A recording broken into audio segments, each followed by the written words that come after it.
നമസ്കാരം. ബി.ജെ.പിക്ക് വീണ്ടും തിരിച്ചടിയുമായിട്ട് ഇപ്പോൾ സുപ്രീം കോടതി എത്തിയിരിക്കുകയാണ്. ഡെപ്യൂട്ടി സ്പീക്കർ ഇല്ലാത്ത ആദ്യ പാർലമെന്റ് അടക്കി വാണിരുന്ന ബി.ജെ.പിക്ക് മുന്നിൽ സുപ്രീം കോടതിയുടെ ചെക്ക് വന്നിരിക്കുകയാണ്. ഇനിയും ഈ ഡെപ്യൂട്ടി സ്പീക്കർ ഇല്ലാതെ കാര്യങ്ങൾ സുഗമമായിട്ട് നടത്താമെന്നായിരുന്നു ബി.ജെ.പിയുടെ മനസ്സിലിരിപ്പ്. എന്നാൽ അതിനി നടക്കില്ല എന്നാണ് കാര്യങ്ങൾ. ലോക്സഭ ഡെപ്യൂട്ടി സ്പീക്കർ പദവിയിലേക്ക് തെരഞ്ഞെടുപ്പ് നടത്തണമെന്ന ഹർജി പരിഗണിക്കാമെന്ന് സുപ്രീം കോടതി ഇപ്പോൾ അറിയിച്ചിരിക്കുകയാണ്. മണിപ്പൂർ നിയമസഭകളിലും ഡെപ്യൂട്ടി സ്പീക്കർ സ്ഥാനത്തേക്ക് തെരഞ്ഞെടുപ്പ് നടത്തിയിട്ടില്ല എന്ന് ചൂണ്ടിക്കാണിച്ചുകൊണ്ടായിരുന്നു പൊതു താൽപര്യ ഹർജി.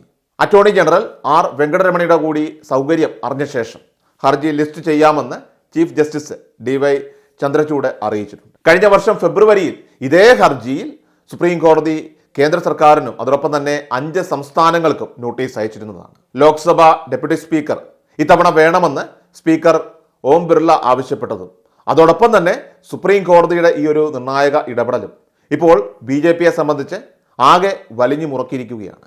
ലോക്സഭാ ഭൂരിപക്ഷത്തിന്റെ അടിസ്ഥാനത്തിൽ കോൺഗ്രസിനാണ് ഡെപ്യൂട്ടി സ്പീക്കർ സ്ഥാനം ലഭിക്കാനുള്ള ചാൻസ് എങ്കിൽ കൂടിയും ഡെപ്യൂട്ടി സ്പീക്കർ സ്ഥാനത്തേക്ക് രാഷ്ട്രീയ കരുനീക്കം ശക്തമാവുകയാണ്. കോൺഗ്രസിന് ഡെപ്യൂട്ടി സ്പീക്കർ പദവി നൽകാതെ അത് DMKയ്ക്ക് ബി.ജെ.പിയും NDAയും ഇപ്പോൾ നൽകാനുള്ള ശ്രമങ്ങൾ നടത്തുന്നുണ്ട്.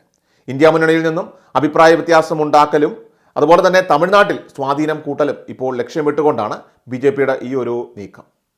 എന്നാൽ കോൺഗ്രസിനെ ഒഴിവാക്കി ഡെപ്യൂട്ടി സ്പീക്കർ സ്ഥാനം DMK ഏറ്റെടുക്കില്ലെന്നും ഇന്ത്യ മുന്നണി ബി.ജെ.പിയുടെ തന്ത്രങ്ങളിൽ വീഴില്ല എന്നും കോൺഗ്രസ് നേതാക്കൾ ഇപ്പോൾ അടിയുറച്ച് വിശ്വസിക്കുന്നുണ്ട്. സാധാരണഗതിയിൽ സ്പീക്കർ പദവി ഭരണപക്ഷവും അതോടൊപ്പം തന്നെ ഡെപ്യൂട്ടി സ്പീക്കർ പദവി അത് പ്രതിപക്ഷവും വഹിക്കുന്നതാണ് കീഴ്വഴക്കം. 1990 മുതൽ 2014 വരെയുള്ള കാലയളവിൽ പ്രതിപക്ഷമായിരുന്നു ഡെപ്യൂട്ടി സ്പീക്കർ പദവി വഹിച്ചിരുന്നത്. ഭരണഘടനയുടെ 95-ാം അനുച്ഛേദ പ്രകാരം സ്പീക്കർ ഒഴിവാക്കണമെങ്കിൽ സ്പീക്കറുടെ പദവി നിർവഹിക്കുന്ന ആളാണ് ഡെപ്യൂട്ടി സ്പീക്കർ. സഭാധ്യക്ഷനാകുമ്പോൾ സ്പീക്കറുടെ അതേ അധികാരങ്ങൾ ഈ ഡെപ്യൂട്ടി സ്പീക്കറിനുമുണ്ട്.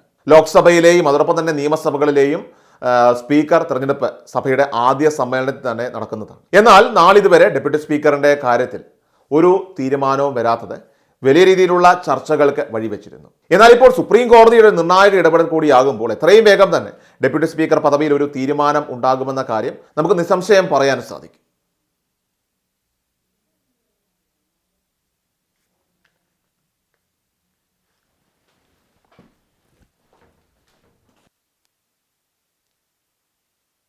എല്ലാ ദിവസവും വാർത്തകൾക്കും അറിയിപ്പുകൾക്കുമായി യൂട്യൂബ് ചാനൽ സബ്സ്ക്രൈബ് ചെയ്യുക, ഫേസ്ബുക്ക് പേജ് ഫോളോ ചെയ്യുക. വാർത്തകളുടെ നോട്ടിഫിക്കേഷനായി ബെൽ ഐക്കൺ എനേബിൾ ചെയ്യുക.